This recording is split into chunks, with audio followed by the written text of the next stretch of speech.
And one of my favorite lines in there is where Alfalfa declares his undying affliction for Darla.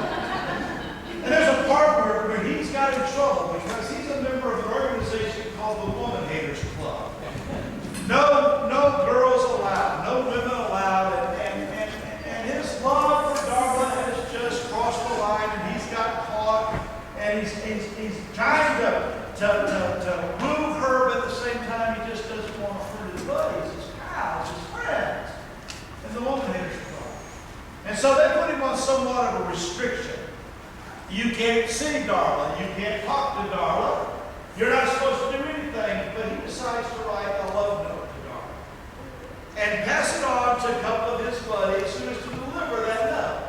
Now the note reads something like this: "Dear Darla, I love you," and on it goes, and he declares his undying affliction for her in that note. But the two little guys that can't read are watching him with suspicion.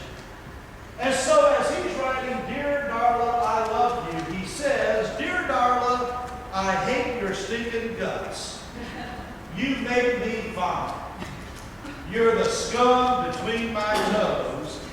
Love, Alfalfa." Well, when the note is delivered, the little guys can't find the original note that says, "Dear Darla, I love you." And so they declare his note that they heard to Darla.